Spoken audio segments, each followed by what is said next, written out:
Je devais juste déposer des documents. C'était tout. Une course rapide, presque administrative, que j'avais repoussée toute la journée par manque de temps. Un dossier oublié sur le coin de mon bureau, des signatures manquantes, une enveloppe trop épaisse pour être envoyée par mail. Rien d'urgent, rien d'important en tout cas. C'est ce que je me répétais en descendant de la voiture, le dossier sous le bras, à la tombée du jour. Le bâtiment était presque vide. À cette heure-là, les couloirs se vidaient, les voix se faisaient rares, et le silence reprenait ses droits. J'aimais ce moment précis de la fin de journée, quand les néons s'éteignaient un à un, et que la lumière extérieure filtrait encore par les grandes fenêtres, teignant les murs d'une couleur tiède, presque dorée. Je montais l'escalier sans me presser, conscient que je n'avais plus rien d'autre à faire ensuite. Déposer, saluer, repartir. 10 minutes, pas plus. Son bureau se trouvait au bout du couloir. La porte était entr'ouverte, laissant passer une bande de lumière plus douce que celle des autres pièces. Je frappai 2 fois, machinalement, et attendis. Une voix répondit. Calme. Posé. Entres. Je poussai la porte et m'arrêtai un instant sur le seuil. Elle était assise derrière son bureau, penchée sur des papiers, lunettes posées au bout du nez. Elle ne leva pas immédiatement les yeux. Je pris ce temps pour observer, sans vraiment m'en rendre compte. Le bureau était rangé avec une précision presque excessive. Chaque objet semblait à sa place, comme si le désordre n'avait jamais été autorisé à s'y installer. Une tasse de café refroidie, un carnet fermé, un stylo posé parfaitement parallèle au bord du bureau. « Bonsoir », dis-je finalement. Elle leva la tête. Son regard se posa sur moi, direct, mais sans insistance. Un regard qui semblait vous jauger sans vous disséquer. Elle sourit légèrement, un sourire professionnel, maîtrisé. « Bonsoir. Vous aviez quelque chose pour moi ?» Je hochai la tête et avançai de quelques pas, tendant le dossier. « Oui, les documents dont nous avions parlé. Il manquait juste votre signature. » Elle se leva pour prendre le dossier, et ce simple mouvement suffit à changer la perception que j'avais de la pièce. Elle n'était pas grande, mais sa présence remplissait l'espace. Une assurance tranquille, presque invisible, mais impossible à ignorer. Elle parcourut rapidement les pages, sans s'asseoir, comme si elle voulait en finir vite. « Très bien, dit-elle. Posez-les là. » Je déposai le dossier sur le coin du bureau. Elle signa sans précipitation, feuille après feuille. Le silence s'installa naturellement, sans gêne. Je regardai l'heure sur mon téléphone, réflexe inutile. J'étais déjà en retard pour rien. « Voilà, » dit-elle en refermant le dossier. « Merci d'être passé. » Je souris poliment. « Pas de problème. Je vous souhaite une bonne soirée. » Je fis un pas en arrière, prête à me retourner, quand elle ajouta, d'un ton neutre, « Attendez. » Je m'arrêtai. Elle leva les yeux vers moi à nouveau, comme si elle venait de se souvenir de quelque chose d'important. Elle désigna la chaise en face de son bureau. « Asseyez-vous un instant. » La demande était simple, presque anodine. Pourtant, je ressentis une hésitation immédiate. Je ne savais pas pourquoi. Être parce que tout, jusque-là, avait suivi un déroulement logique, prévisible, et que cette phrase, aussi banale soit-elle, venait de briser ce rythme. Je suis un peu pressé, dis-je, sans grande conviction. Elle sourit à nouveau, mais cette fois-ci différemment. Un sourire plus lent, plus mesuré. Ça ne prendra pas longtemps. Je restai debout une seconde de trop, le dossier désormais entre ses mains, la porte derrière moi, entr'ouverte. Je me sentais soudain observateur de ma propre réaction, comme si une partie de moi analysait la situation pendant que l'autre tentait de la minimiser. Ce n'était rien, juste une conversation de plus. Un détail administratif oublié, sans doute. Je finis par tirer la chaise et m'asseoir. La chaise grinça légèrement sous mon poids. Elle reprit place derrière son bureau, croisant les mains devant elle. Le silence revint, plus dense cette fois. Elle ne parlait pas tout de suite. Elle me regardait. Simplement, pas de manière insistante, mais avec une attention qui me fit redresser imperceptiblement le dos. « Vous travaillez tard, » dit-elle enfin. « Ça dépend des jours. Et aujourd'hui ?» Je haussai les épaules. Aujourd'hui, j'avais juste ça à faire. Elle hocha la tête, comme si cette réponse confirmait quelque chose qu'elle savait déjà. Elle détourna le regard un instant, vers la fenêtre, où le ciel commençait à s'assombrir. « Vous savez, » dit-elle doucement, « il y a des journées qui commencent comme toutes les autres, et qui finissent différemment. » Je souris, un peu surpris par la remarque. « Je suppose, » répondis-je. « Mais celle-ci ne me semble pas très différente des autres. » Elle me regarda à nouveau. Son expression avait changé, plus sérieuse, presque pensive. « Pas encore, je ne sais pas quoi répondre. » Je sentais une légère tension s'installer, sans comprendre d'où elle venait. Ce n'étaient pas ses mots, ni son ton. C'était l'ensemble. Le calme du bureau, l'heure tardive, cette conversation qui n'avait plus rien à voir avec les documents que j'étais venu déposer. « Est-ce qu'il y a un problème avec le dossier ?» demandai-je pour ramener la discussion à quelque chose de concret. Elle secoua la tête. « Non, aucun. Tout est en ordre. » Elle fit glisser le dossier sur le côté, comme pour le sortir définitivement de l'équation. Puis elle posa ses coudes sur le bureau, joignant ses mains. « Dites-moi, » continua-t-elle, « vous arrive-t-il de faire des choses que vous n'aviez pas prévues ?» La question me prit de court. Je réfléchis quelques secondes avant de répondre. « Comme tout le monde, je suppose. Et est-ce que vous le regrettez parfois ?» Je soutins son regard. Il n'y avait rien de provoquant dans ses yeux, seulement une curiosité tranquille, presque sincère.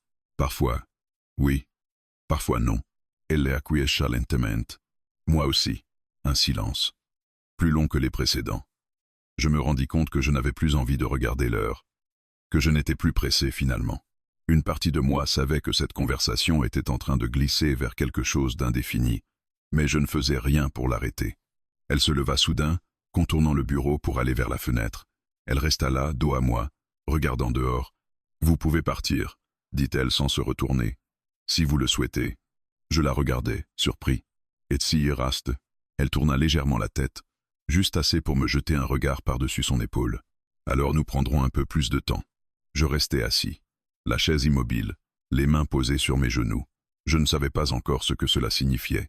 Je savais seulement que je venais de franchir quelque chose, même si je ne pouvais pas encore le nommer. Je devais juste déposer des documents. Et pourtant, je n'avais toujours pas bougé. Je restais assis. C'était un choix silencieux, presque invisible. Mais je le sentis immédiatement peser sur moi. La chaise ne grinça pas cette fois-ci. Rien ne trahit ma décision, sinon ce calme soudain que je n'avais pas prévu. Elle était toujours près de la fenêtre, dos à moi, immobile.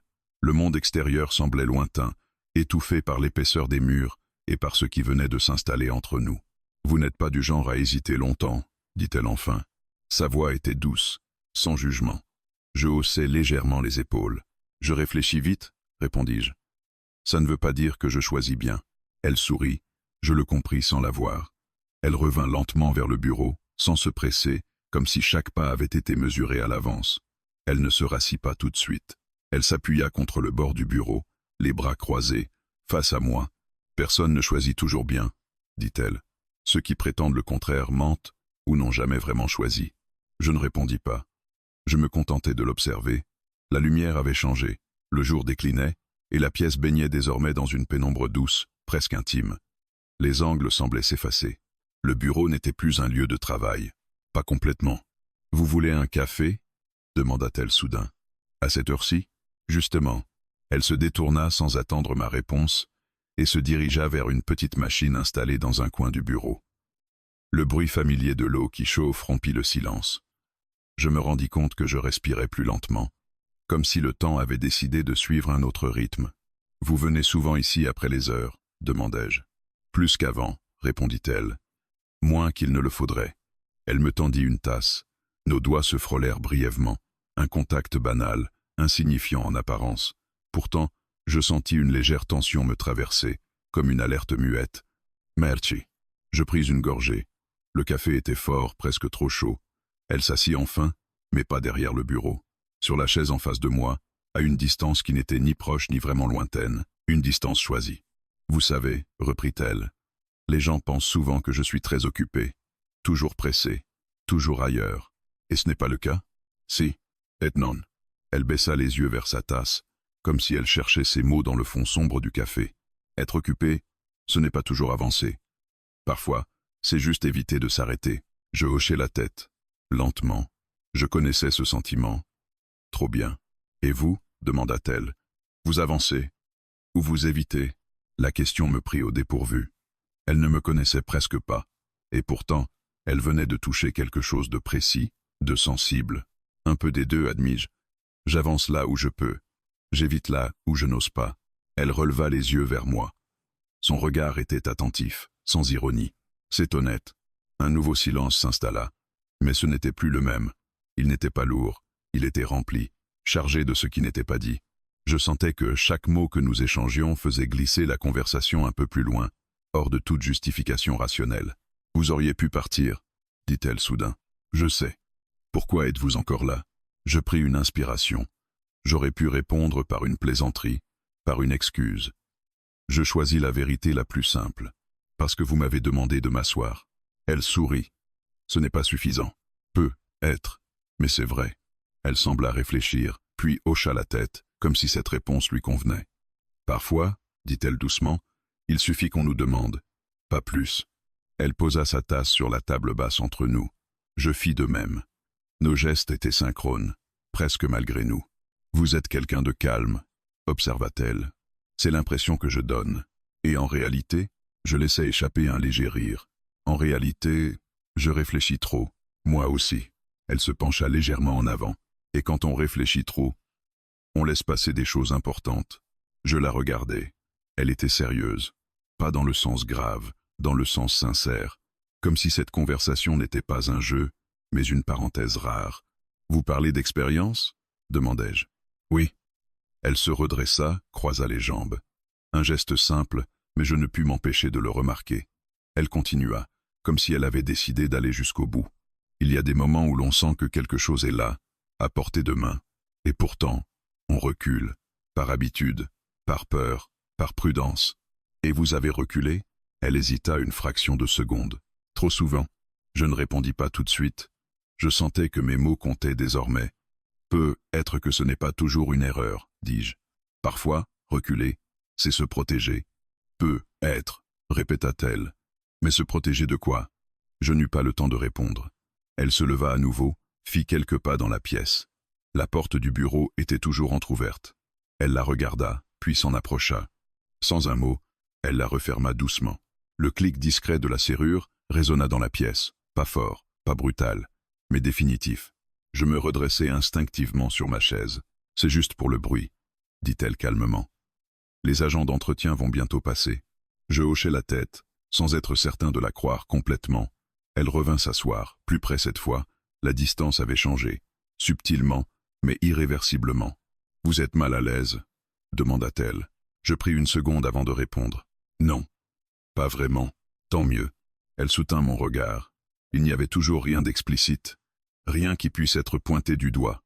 Et pourtant, tout était là, dans l'air, dans la lenteur de ses gestes, dans la manière dont elle prononçait chaque mot. « Vous savez, dit-elle, je n'avais pas prévu cette conversation, moi non plus. Et pourtant elle est là. » Je sentis un léger sourire se dessiner sur mon visage. « Comme certaines choses, répondis-je. » Elle sourit à son tour. Un sourire plus franc, plus personnel. « Exactement. » Un bruit lointain résonna dans le couloir. Des voix, étouffées. Le bâtiment reprenait vie, doucement. « Vous pouvez encore partir, dit-elle. Je la regardai. Longuement. « It's in pass pass ?» Elle inclina légèrement la tête. « Alors, dit-elle, nous continuerons à parler de ce que nous évitons. » Le temps semblait réellement suspendu. Je savais que ce moment n'était pas anodin, que quelque chose était en train de se construire, sans plan, sans promesse. Je restais, et, pour la première fois depuis longtemps, je ne cherchais pas à savoir où cela allait me mener. Je restais. Le mot n'avait pas été prononcé, mais il s'était imposé à moi comme une évidence tranquille. Je restais parce que partir aurait demandé une justification, une explication peut être même un mensonge, et que rester, paradoxalement, me semblait plus honnête. Elle s'en rendit compte aussitôt, pas par un sourire ni par un geste, par cette façon qu'elle eut de relâcher légèrement les épaules, comme si une tension invisible venait de céder. Elle ne dit rien, elle n'avait pas besoin de le faire. « Vous savez, dit-elle après un moment, les silences ne me mettent pas mal à l'aise. »« Moi non plus, répondis-je. Pourtant, beaucoup de gens parlent pour les combler. » Elle avait repris sa place sur la chaise, mais son corps était orienté vers moi, sans barrière, sans bureau entre nous. Je sentais chaque seconde s'étirer, devenir plus dense, presque matérielle. Le silence oblige à écouter, continua-t-elle, et parfois à entendre ce qu'on préfère ignorer. Je hochai la tête. Elle ne me quittait pas des yeux. Son regard n'était ni insistant, ni fuyant. Il était là, simplement, présent. « Qu'est-ce que vous évitez d'entendre ?» demanda-t-elle. La question était posée sans détour. Je pris le temps de respirer avant de répondre, que je me suis installé dans quelque chose qui me rassure, mais qui ne me ressemble plus tout à fait. Elle sembla surprise. Pas par le contenu, mais par la franchise. « Et depuis combien de temps ?» demanda-t-elle. « Assez longtemps pour ne plus savoir quand ça a commencé. » Elle baissa les yeux, comme si mes mots avaient trouvé un écho en elle. Moi aussi, dit-elle doucement. Le mot flottait entre nous, aussi. Une reconnaissance silencieuse, une forme d'égalité inattendue. Elle se leva et fit quelques pas, lents, mesurés. Elle ne tournait pas en rond. Elle réfléchissait en marchant, comme si le mouvement aidait les pensées à sortir. Vous savez ce qui est le plus difficile, dit-elle. Ce n'est pas de faire un choix, c'est d'admettre qu'on l'a déjà fait, sans s'en rendre compte. Je la suivais du regard. Chaque détail me semblait soudain plus net. La manière dont elle posait le pied, dont ses mains se rejoignaient puis se séparaient. Rien n'était exagéré. Tout était contenu. Et vous? Demandai-je à mon tour. Qu'avez-vous choisi sans le vouloir? Elle s'arrêta. Longtemps. Puis elle se tourna vers moi. La maîtrise, répondit-elle. Le contrôle. Le fait de toujours savoir quoi dire, quoi faire, comment apparaître. Et ça vous a coûté quoi? Elle sourit faiblement. Tout ce qui ne se contrôle pas. Je sentis quelque chose se resserrer dans ma poitrine. Elle ne se confiait pas par faiblesse. Elle se confiait parce qu'elle en avait assez de porter seule. Les gens pensent que je suis distante, continua-t-elle. Froide, parfois. Ils confondent le calme avec l'absence de trouble. Et ils ont tort? Oui. Elle se rassit, cette fois plus près encore. La distance avait cessé d'être une question. Je pouvais sentir sa présence sans la regarder. Je ne suis pas froide, dit-elle. Je suis prudente. Pourquoi? Elle prit une longue inspiration. Parce que la dernière fois que je ne l'ai pas été, j'ai tout perdu. Je ne posais pas de questions. Je compris instinctivement que certaines histoires ne demandent pas de détails pour être vraies.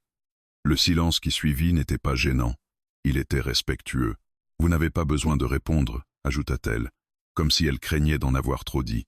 Je sais. Elle me regarda à nouveau. Il y avait quelque chose de nouveau dans ses yeux. Une attente. Pas une exigence. Une ouverture. Pourquoi êtes-vous vraiment resté? Demanda-t-elle. Cette fois, je ne répondis pas tout de suite. Je ne voulais pas parler pour parler. Je cherchais une vérité qui ne sonnerait pas creux. Parce que je me suis reconnu dans votre façon de parler, dis-je enfin. Dans ce que vous ne dites pas. Elle resta immobile. Puis elle hocha lentement la tête. Alors vous comprenez pourquoi je vous ai demandé de vous asseoir. Oui. Un souffle presque imperceptible s'échappa de ses lèvres. Elle posa une main sur l'accoudoir de la chaise, l'autre sur ses genoux. Ses doigts étaient calmes, mais je sentais une tension retenue, comme une vague juste avant de se briser. Il y a des moments, dit-elle, où l'on sent que quelqu'un voit au-delà de ce que l'on montre, et ça fait peur. Ou ça rassure. Elle esquissa un sourire. Les deux, admit-elle. Elle se pencha légèrement vers moi. Dites-moi quelque chose, reprit-elle. Quand avez-vous cessé de vous surprendre vous-même? La question me frappa plus fort que je ne l'aurais cru. Je détournai un instant le regard, cherchant dans ma mémoire une réponse précise. Il n'y en avait pas. Je ne sais pas, répondis-je honnêtement. Un jour, j'ai simplement arrêté de prendre des risques qui n'étaient pas nécessaires. Et maintenant? Maintenant, je me demande si ce sont vraiment eux qui n'étaient pas nécessaires, ou si c'était juste plus simple de les éviter. Elle me fixa longuement. Puis elle se leva, fit quelques pas, revint, comme si elle hésitait entre rester à distance ou se rapprocher davantage. « Il y a une chose que je n'ai jamais faite, dit-elle soudain. Laquelle? » Elle inspira profondément, puis me regarda droit dans les yeux. Dire clairement ce que je veux, quand ça compte vraiment. Je sentis le poids de ses mots. Elle ne parlait pas en général. Elle parlait maintenant. « Et qu'est-ce que vous voulez ?» demandai-je doucement. Elle ne répondit pas tout de suite. Elle s'approcha encore d'un pas, pas assez pour me toucher, assez pour que je sente son souffle. « Je veux savoir, dit-elle, ce que ça ferait de ne pas reculer cette fois. » Le silence qui suivit fut différent de tous les autres. Chargé, vivant. Je sentais mon cœur battre plus lentement, plus fort à la fois. « Et si c'était une erreur ?» demandai-je. Elle soutint mon regard sans vaciller. « Alors ce sera une erreur choisie. » Ces mots résonnèrent en moi. Elle venait de poser quelque chose entre nous, une question sans point d'interrogation, une invitation sans ordre. « Dites-moi, » ajouta-t-elle, d'une voix plus basse, « est-ce que vous avez peur ?» Là, tout de suite, je pris une seconde. Une seule. « Oui, dis-je, mais pas de vous. » Elle ferma les yeux brièvement, comme si cette réponse venait de confirmer ce qu'elle pressentait depuis le début. Quand elle les rouvrit, elle était différente, plus déterminée, plus fragile aussi. « Alors, dit-elle, je vais vous poser une question. Et après, il n'y aura plus de retour en arrière. » Elle s'arrêta juste devant moi. « Est-ce que vous voulez continuer, même si cela change quelque chose ?» Je la regardai. longuement. Je savais que cette question n'était pas anodine. Je savais que répondre, c'était déjà agir. Et je savais aussi que ce qui n'était pas dit, jusque-là, venait enfin de trouver sa voie. Je ne répondis pas tout de suite. Pas parce que je ne savais pas quoi dire, mais parce que je savais exactement ce que cette réponse impliquait. Il y avait, entre elle et moi, une ligne invisible. Elle n'était tracée nulle part, et pourtant je la sentais avec une précision presque douloureuse. Une frontière faite de retenue, de raisons valables, de prudence accumulée au fil des années. Elle ne bougea pas, elle attendait, sans pression, sans geste inutile. C'était peu, être ce qui rendait la situation plus intense encore. Elle ne me poussait pas, elle me laissait l'espace de reculer ou d'avancer. Si je dis oui, dis-je enfin, ce ne sera pas par impulsion. Elle hocha lentement la tête. Je ne voudrais pas que ce soit le cas. Etsi adis non. Alors je respecterai ce non, répondit-elle sans hésiter. Je la crus. Absolument. Et cette certitude rendit le choix plus lourd, pas plus simple. Je me levai à mon tour. Le mouvement était lent, presque solennel. Nous étions désormais face à face, à la même hauteur. Je pris conscience de la proximité réelle, physique. Elle était là. Pas comme une idée, pas comme une projection. Comme une présence concrète, calme, attentive. Vous savez ce que ça pourrait compliquer, dis-je. Oui. Vous savez aussi ce que ça pourrait réveiller. Oui. Elle ne détourna pas le regard. Elle assumait les conséquences, au moins celles qu'elle pouvait nommer. Et vous? Demanda-t-elle. Qu'est-ce que vous risquez? Je pris une inspiration profonde. De ne plus pouvoir faire comme si rien ne manquait. Elle ferma légèrement les lèvres, comme si mes mots avaient touché juste. C'est déjà le cas, dit-elle doucement. Je passai une main dans mes cheveux, geste nerveux que je ne pris même pas la peine de contrôler. Vous rendez les choses plus difficiles que nécessaires, ou plus honnêtes, corrigea-t-elle. Un silence, court mais décisif. Elle recula d'un pas, très légèrement, comme pour me laisser le dernier mot, comme pour me rappeler que cette ligne invisible n'était franchissable que dans un sens. Je fis un pas vers elle, pas brusquement, pas avec assurance, mais avec cette lenteur consciente de celui qui sait exactement ce qu'il est en train de faire. Je vis son souffle se modifier. À peine, mais je le vis. Dites-moi d'arrêter, murmurai-je. Je ne le ferai pas, répondit-elle. Je m'arrêtai à quelques centimètres d'elle, assez près pour sentir la chaleur de son corps, assez loin pour que rien ne soit encore irréversible. Alors dites-moi que vous êtes sûr. Elle leva légèrement le menton. Je le suis. Ce n'était pas une déclaration. C'était un constat. Je tendis la main, lentement, sans la toucher. Un geste suspendu, fragile. Elle ne bougea pas. Elle me laissa cette liberté jusqu'au bout. Quand mes doigts frôlèrent enfin sa peau, ce fut à peine perceptible. Le dos de ma main contre son poignet. Un contact presque innocent. Et pourtant, tout bascula à cet instant précis. Elle inspira brusquement, puis ferma les yeux. Pas pour se cacher, pour ressentir. Vous voyez, dit-elle dans un souffle, la ligne n'était pas si épaisse. Elle l'était dans nos têtes. C'est là qu'elles sont les plus solides. Je laissai ma main retomber. Je ne voulais pas précipiter ce moment. Ce n'était pas une conquête, c'était une reconnaissance. Elle ouvrit les yeux et posa sa main sur mon bras. Cette fois, le geste venait d'elle, assumé, clair. Elle ne tremblait pas. Si nous continuons, dit-elle, il n'y aura pas de faux-semblants. Je n'en veux pas, ni de promesses que nous ne pourrions pas tenir.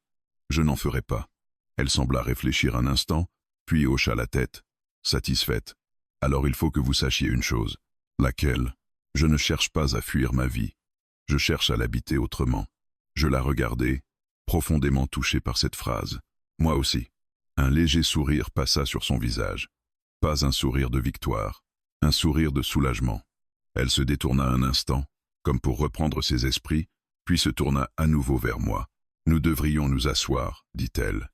Avant que ce ne soit trop simple, je souris malgré moi. Trop tard, répondis-je. Elle rit doucement. Un rire bref, discret, mais sincère. Cela détendit quelque chose entre nous. Nous nous rassîmes, mais différemment. Plus proches, plus conscients. Le bureau n'était plus un obstacle, juste un meuble parmi d'autres. Vous savez, dit-elle, il y a des moments où l'on sent que tout peut basculer. Pas dans le chaos, dans quelque chose de plus subtil. Comme quoi? Comme une décision qu'on n'avait jamais osé prendre. Je réfléchis à ces mots. Ils résonnaient étrangement justes. Vous pensez que c'est le cas? Elle me regarda, longuement. Oui. Je posai mes coudes sur mes genoux, penché vers elle. Et si on se trompe? Alors on apprendra, répondit-elle sans hésiter. Elle se pencha à son tour. Nos visages étaient proches maintenant, trop proches pour ignorer ce qui se jouait. « Dites-moi, murmura-t-elle, qu'est-ce qui vous retient encore ?» Je cherchais une réponse honnête. Il n'en restait qu'une. La peur de perdre l'équilibre. Elle sourit doucement. Parfois, il faut le perdre pour découvrir qu'on tient debout autrement.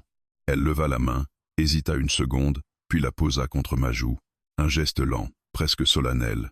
Je fermai les yeux à mon tour, pas pour fuir, pour sentir. « Voilà, dit-elle doucement. C'est ça, la ligne invisible. » Je savais qu'elle venait d'être franchie, non pas par un geste spectaculaire, mais par une décision claire, partagée. Et à cet instant précis, il n'y avait plus de retour possible, seulement la suite.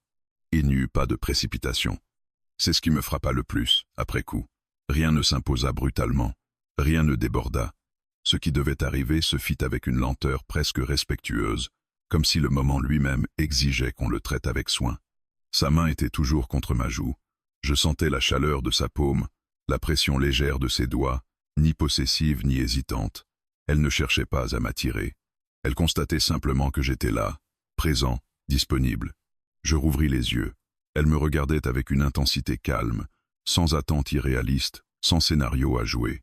Juste cette attention pleine, rare, qu'on n'accorde qu'aux instants qu'on sait décisifs. « Nous pouvons encore nous arrêter, » dit-elle doucement. Ce n'était pas une épreuve. C'était une dernière vérification.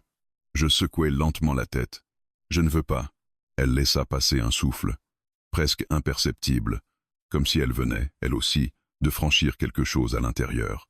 Elle retira sa main, mais pas pour créer de la distance, pour changer la nature du geste. Elle se leva, contourna lentement la table basse, et s'arrêta devant moi. Je restai assis une seconde encore, conscient de la position étrange dans laquelle nous nous trouvions. Puis je me levai à mon tour. Nous étions face à face, très proches. Le bureau, les papiers, les dossiers, tout cela avait cessé d'exister. Il n'y avait plus que cet espace restreint, presque intime, où chaque mouvement comptait. « Regardez-moi, » dit-elle. Je le faisais déjà. Non, vraiment. Sans anticiper, sans imaginer la suite. Je m'exécutais. Je la regardais comme on regarde quelqu'un qu'on découvre enfin, après l'avoir longtemps mal vu. Je remarquais des détails que je n'avais pas perçus jusque-là. Une légère tension au coin de sa bouche, une fatigue discrète dans ses yeux, une détermination tranquille, forgée par des renoncements anciens. « Vous êtes ici » murmura-t-elle. « Oui. Pas ailleurs ?»« Non. » Elle hocha la tête, puis elle posa ses mains sur mes épaules. Le geste était simple, mais il me fit l'effet d'un ancrage. « Alors venez, dit-elle. Elle ne tira pas. » Elle les guida. Nous fîmes quelques pas, lentement, jusqu'au coin le plus sombre de la pièce, là où la lumière de la fenêtre ne parvenait plus vraiment. Pas pour se cacher, pour se retrouver à l'écart du reste du monde. Elle s'arrêta, me faisant face à nouveau. Ses mains quittèrent mes épaules pour se poser plus bas, sur mes avant-bras. Elle ne tremblait pas, moi non plus. Ce calme partagé me surprenait. J'aurais cru que le moment serait chargé d'une urgence brûlante. Il était tout autre, dense, profond. « Vous savez, » dit-elle à voix basse, « ce n'est pas ce que les gens imaginent qui compte. Qu'est-ce qui compte alors? Ce qu'on est capable de porter après. » Je compris qu'elle parlait des conséquences, pas de l'instant lui-même. Elle n'était pas naïve. Elle savait que ce moment aurait une suite, même si elle n'était pas écrite. Je levai la main, hésitai une fraction de seconde, puis la posai doucement sur sa taille. Elle inspira profondément, mais ne recula pas. Elle se rapprocha même d'un pas, réduisant à néant le peu d'espace qui restait entre nous. « Dites-moi si je vais trop loin, » murmurai-je. « Je le ferai, » répondit-elle. « Mais pas maintenant. » Nos fronts se frôlèrent. Je sentis son souffle, régulier, maîtrisé, mais chargé d'une émotion qu'elle ne cherchait plus à dissimuler. « Ce n'est pas un écart, » dit-elle. « C'est un choix. Je sais. » Elle ferma les yeux. Pas longtemps. Juste assez pour s'autoriser à lâcher ce qu'elle retenait depuis trop longtemps, puis elle posa son front contre le mien. Le reste ne fut pas spectaculaire. Il n'y eut pas de gestes brusques, ni de mots grandiloquents. Seulement cette proximité assumée, cette manière de se découvrir sans se dévorer. Chaque mouvement était précédé d'un regard, chaque contact, accompagné d'une attention presque solennelle. Je sentais en moi un mélange étrange, une intensité nouvelle, oui, mais aussi une forme de mélancolie anticipée, comme si je savais déjà que cet instant, aussi juste soit-il, ne pourrait pas durer éternellement. « Vous pensez déjà à l'après » murmura-t-elle soudain. « Oui. » Moi aussi.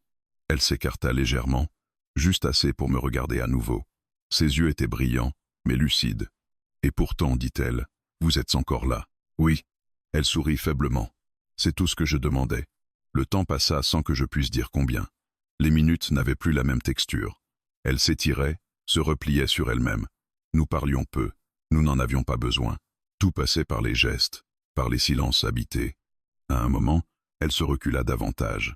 Elle se dirigea vers la chaise, s'y assit, comme si elle avait besoin de retrouver un point d'équilibre. « Venez », dit-elle en me regardant. Je m'assis en face d'elle, pas collé, pas distant, à la juste mesure. « Il y a quelque chose que vous devez savoir », dit-elle. Son ton avait changé. Plus grave, plus posé. « Je vous écoute. Je ne vous demanderai rien après ce soir. Pas d'explication, pas de promesses, pas de suite forcée. » Je la regardai attentivement. « Et vous ?» demandai-je. « Moi je prendrai ce que ce moment m'aura donné. Rien de plus, rien de moins. » Je compris alors que ce n'était pas une fuite. C'était une forme de respect. Pour elle, pour moi. « Et si j'en veux plus ?» demandai-je. Elle soutint mon regard. « Alors ce sera une autre conversation. Un autre jour. » Un silence s'installa, différent des autres, plus calme, plus lucide. « Vous regrettez ?» demandai-je doucement. Elle secoua la tête sans hésiter. « Non. » « Et vous ?»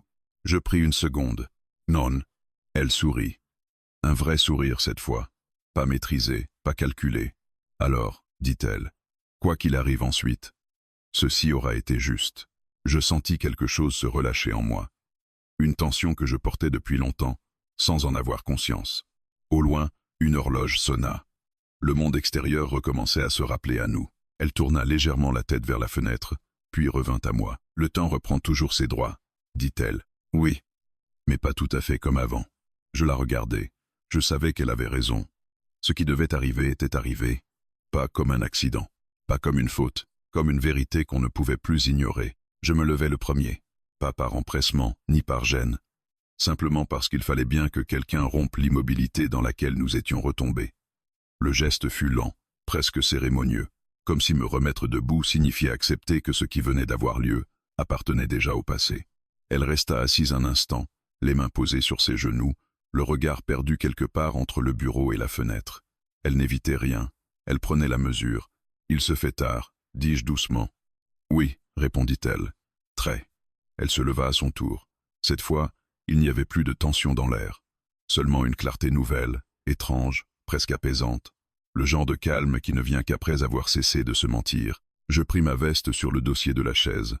Un geste banal, presque absurde après ce qui venait de se passer. Elle observa ce mouvement avec une attention silencieuse, comme si elle en enregistrait chaque détail. « Vous allez repartir comme vous êtes venu, dit-elle. Ce n'était pas une question. »« Oui. Et pourtant, complétai-je, je ne suis plus tout à fait le même. » Elle sourit.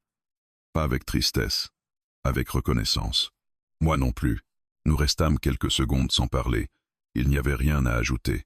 Tout ce qui comptait avait été dit ou vécu. Les mots auraient affaibli ce qui venait de se déposer entre nous. Elle contourna le bureau et se dirigea vers la porte. Ses gestes étaient redevenus professionnels, précis, mais quelque chose avait changé dans sa manière d'occuper l'espace. Moins de rigidité, plus de respiration. Elle posa la main sur la poignée, hésita une fraction de seconde, puis se tourna vers moi. « Il y a une chose que je veux que vous emportiez avec vous, » dit-elle. « Laquelle ? » Le fait que ceci n'était pas une parenthèse vide. Je la regardai attentivement. « Je le sais. »« Non, » insista-t-elle doucement. « Je veux dire, même si nous ne nous revoyons pas, même si rien ne suit, ce moment aura compté. »« Il compte déjà, » répondis-je. Elle hocha la tête, visiblement satisfaite de cette réponse. Alors, ouvrit-elle la porte. Le couloir était désert. Les lumières avaient été partiellement éteintes. L'air semblait plus frais, plus neutre. Le monde extérieur reprenait sa forme ordinaire, sans se soucier de ce qui venait de se jouer à l'abri des regards. Je m'arrêtai sur le seuil. « Est-ce que vous saviez, demandai-je, dès le début, que ça irait jusque-là » Elle réfléchit un instant. « Non, » répondit-elle honnêtement. « Mais je savais que vous ne partiriez pas indemne. » Je souris faiblement. « Vous non plus. »« Non. » Un dernier silence, différent de tous les autres. Pas suspendu. Concluant. « Bonne soirée, » dit-elle. « Bonne soirée. » Je fis quelques pas dans le couloir, puis m'arrêtai. Je me retournai une dernière fois. Elle était toujours là, appuyé contre l'encadrement de la porte, me regardant sans me retenir. « Une chose encore, dis-je. Oui, vous aviez raison. À propos de quoi, certaines journées commencent comme toutes les autres et finissent différemment. » Elle sourit. « Lentement, oui, dit-elle. Et ce sont souvent celles-là qu'on n'oublie pas. » Je me retournai et repris ma marche. Mes pas résonnaient doucement sur le sol lisse. Chaque bruit semblait amplifié, comme si mes sens s'étaient affinés. Je descendis l'escalier sans me presser, conscient de chaque marche, de chaque souffle. Dehors, la nuit était tombée. L'air était frais, presque piquant. Je respirais profondément, comme si je revenais à la surface après une longue immersion. Les lumières de la rue dessinaient des reflets irréguliers sur le bitume humide. Je marchais quelques minutes sans direction précise. J'avais besoin de mouvement, pas pour fuir, pour intégrer. Je repensais à son regard, à ses mots, à cette manière qu'elle avait eue de ne rien promettre tout en donnant quelque chose d'essentiel. Il n'y avait pas de regret en moi, seulement une lucidité nouvelle, le sentiment d'avoir touché, l'espace d'un instant, quelque chose de vrai. Arrivé à ma voiture, je restai debout un moment, les clés à la main. Je n'étais pas pressé de rentrer, pas encore. Je savais que le retour à la normalité demanderait un temps d'ajustement. Je montai finalement, démarrai. La radio diffusa une musique douce, presque effacée. Je ne l'écoutais pas vraiment. Mes pensées étaient ailleurs, pas perdues, alignées. Je compris alors que ce qui avait changé n'était pas ma situation, ni mes obligations, ni même mes choix immédiats. C'était mon regard, sur moi, sur ce que j'acceptais par confort, sur ce que j'évitais par habitude. Elle m'avait tendu un miroir, pas pour me séduire, pour me révéler. Je roulais longtemps, sans allumer les phares trop forts, laissant la nuit m'envelopper. Il n'y avait pas de drame, pas de bouleversement spectaculaire, juste cette certitude calme. Je ne pourrais plus faire comme avant. Je me demandais si elle pensait à moi, à cet instant précis.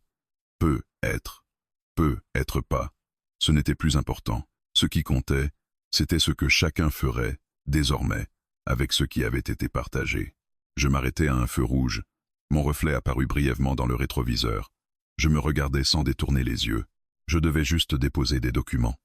Et pourtant, en quittant ce bureau, j'avais laissé derrière moi une version de moi-même qui n'osait plus s'asseoir quand on le lui demandait. Je passai la vitesse et repris la route. Différent. Lucide. Debout.